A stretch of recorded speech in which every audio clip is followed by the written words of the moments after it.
I want to start off this review by giving a heartfelt apology to Brad Pitt. Now, Brad Pitt is one of those actors that, for some reason, I've always liked his movies. There's hardly a single Brad Pitt movie that I don't like, but I never considered myself a Brad Pitt fan. But it was after watching this movie when I finally realized that, yeah, I actually do like a lot of his stuff. I think he's a really talented actor, and now I would consider myself a fan. What do you know?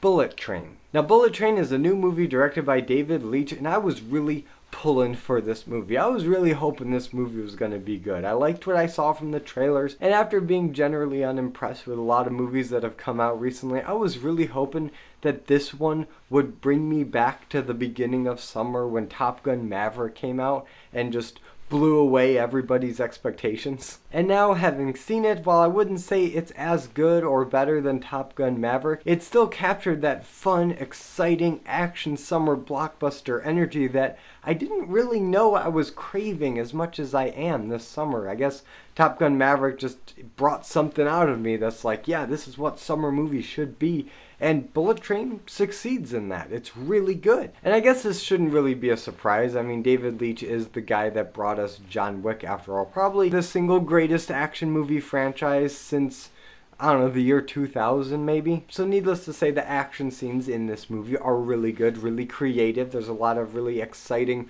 motion and camera angles and practical stunt work. A surprising amount of this movie is shot in camera on this bullet train. And I guess that is the benefit of having about 90% of your movie take place on this bullet train. It's very claustrophobic. And later in the movie, when they do throw in a bit more CGI, it's only to enhance the choreography and fight sequence that is already on display, so it's not super distracting. So Brad Pitt is in this movie, and like I said in the teaser, I never really considered myself a huge Brad Pitt fan, but he does a really good job. It's a really creative character for him to play. He's a hitman slash enforcer of sorts. He does jobs for this organization that's never really specified, but it's not that important, because what is important is that he's a bit older, he's past his prime, and he's actually in therapy trying to become a pacifist, to put the violence in his life behind him, and he's trying to look at the situation with new eyes. He's trying to be more optimistic and not as aggressive towards the world. But this is easier said than done because the dude has relentless bad luck, and that actually is a plot point in this movie. The way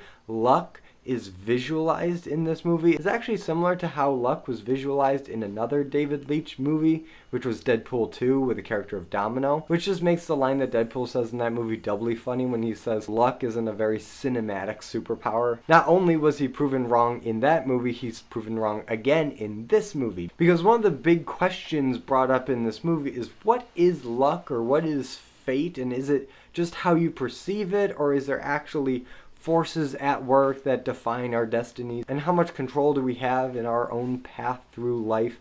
And is bad luck for one person good luck for another person? This movie answers all those questions in a very visual, cinematic way that's engaging, it's fast-paced, and we have Brad Pitt and his unlucky character to kind of guide us through this whole situation. And when I say Brad Pitt guides us through, I mean that in the sense that he's the first character that we're properly introduced to. So through the whole movie, we have an attachment to him more than any of the other characters, but truly, this is an ensemble movie, and there's about a half dozen other characters that all have more or less equal footing on this train. I guess you could kind of consider this the action movie version of Murder on the Orient Express, because you've got this huge cast of colorful characters that are all super memorable, and there are a lot of them, and while they all have something that's important that they add to the movie and drives their motivation, I want to give special love to Aaron Taylor Johnson and Brian Tyree Henry, who play Lemon and Tangerine respectively, which are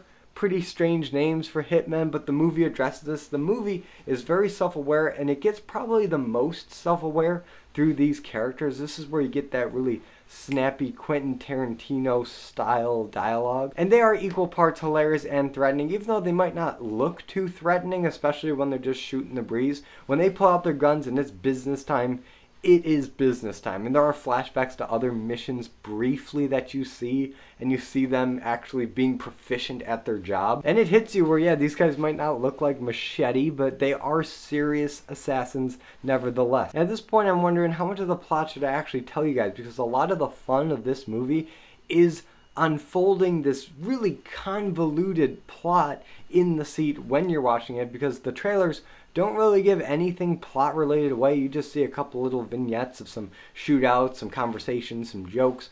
And yeah, that is what the movie is ultimately, but the convoluted plot is half the fun, and seeing all these stories intersect and how everybody kind of knows each other but from different past experiences. So you got a flashback to establish that, and then it flashes forward, and there's a lot of time jumps. And at first I was nervous that I was just going to get way too confused, but the movie actually does a very good job at holding your hand through it, so that even the most absent-minded moviegoer can probably figure out what's going on, how all these people know each other, what the situation is. It's very easy to understand, and I give David Leitch a lot of credit for that. However, there were times when I felt like the movie was over-explaining things to me, and while it didn't happen often, so it's not a huge issue, there were 2 or 3 times when I felt like, yeah, I got it. Why are you still explaining this to me? I picked that up from the clues in the filmmaking leading up. You didn't need a whole other cutaway sequence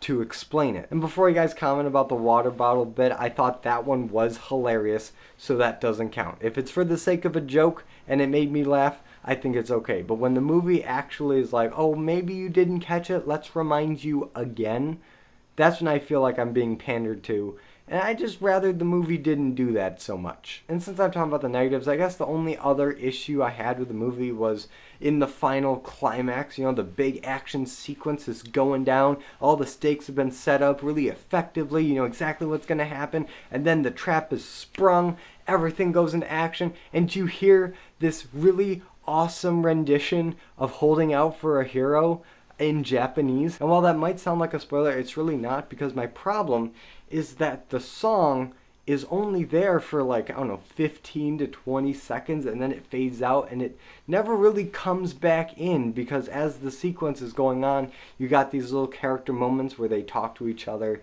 and there's a little bit of back and forth between different characters. So it wouldn't make a lot of sense for the music just to be blasting over all of this. But for me, when you play Holding Out for a Hero in any version, my brain is always going to go to Shrek 2, because that for me is the best use of that song in any movie ever. You can quote me on that. Shrek 2 nailed that song. It was awesome, it was funny, it was subversive in the best way possible, and it blended seamlessly with the action on screen. So naturally, when I hear this in Japanese in a bullet train movie where there's a lot of awesome action and comedy, I'm thinking, okay, this is a great opportunity. Let's blast it like they did in Shrek. And I really wish there was a cut of this movie where maybe they took out a little bit of the talking in the action and just had a full-on action spectacle with the Japanese Holding Out for a Hero playing over the whole thing. I was hoping that would happen, and it really didn't. So I don't think it's a spoiler to say something